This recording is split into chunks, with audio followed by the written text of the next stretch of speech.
Good evening and welcome to the Channel Studios here in London with your international news around the world in 5.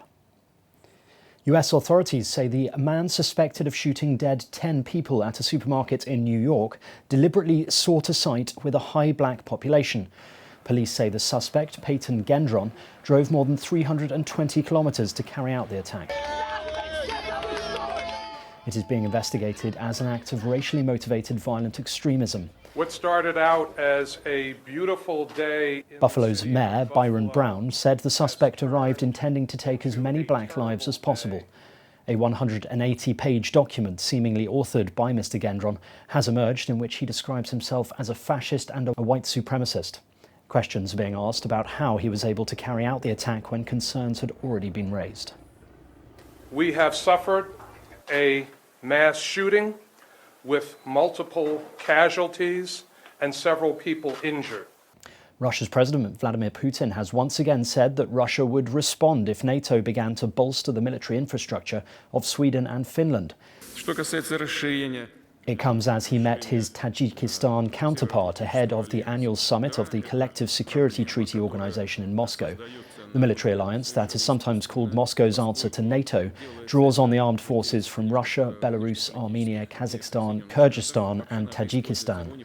It comes days after Sweden and Finland confirmed they will apply for NATO membership in a historic shift.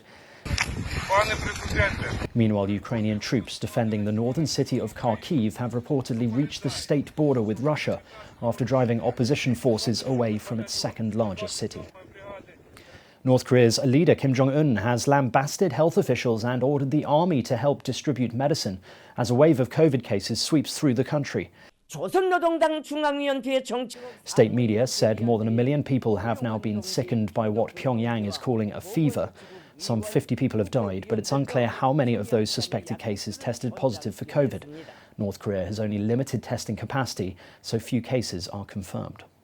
Somalia's former leader, Hassan Sheikh Mohamud, has been elected president after a final vote that was only open to the country's MPs. He defeated the current president, Mohamed Abdullahi Farmajo, who has been in office since 2017. The ballot was limited to Somalia's 328 MPs due to security concerns over holding a wider election. Mr. Mohammed received 214 votes, defeating Mr. Farmajo, who won 110 votes. Yemen's national airline operated its first commercial flight in years from the capital Sana'a, raising hopes for a renewal of a United Nations brokered truce in the 7-year-old conflict. Water cannons sprayed Sana'a airport's runway as an airplane of the national carrier, Yemeneer, landed against a backdrop of destroyed buildings surrounding the airfield. Dozens of Yemenis, including patients who had waited years for medical treatment, went through security checks in the airport's terminal, which has been deserted since 2015. McDonald's has said it will permanently leave Russia after 30 years and has started to sell its restaurants there. The fast food giant said it made the decision because of the humanitarian crisis and unpredictable operating environment caused by the Ukraine war. The chain opened in Moscow in 1990 as the Soviet Union was opening its economy to Western brands. In March, McDonald's temporarily closed its 850 restaurants in the country. The company said it was now pursuing the sale of all of its restaurants in Russia to a local buyer.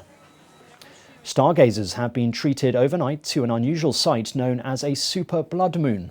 Shortly after 3:30 a.m. UK time, the Earth's orbit meant that for several minutes the planet was positioned directly between the Sun and the Moon. In that time, the Moon fell completely into the Earth's shadow, temporarily turning it to a dusky shade of dark red. The lunar eclipse coincided with a supermoon, which is when the Moon is at its closest point to Earth in its orbit, making it appear larger than usual. The Queen has attended the final night of an equestrian extravaganza show to celebrate her Platinum Jubilee. The 96-year-old was met with a standing ovation as she arrived in the Castle Arena at the Royal Windsor Horse Show.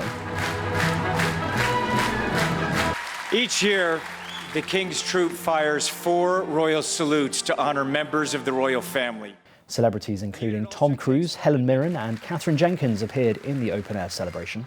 It has been running since Thursday night and is the beginning of celebrations to mark the Queen's 70-year reign. And that's your international news around the world in 5. Now back to the Channel Studios in Lagos.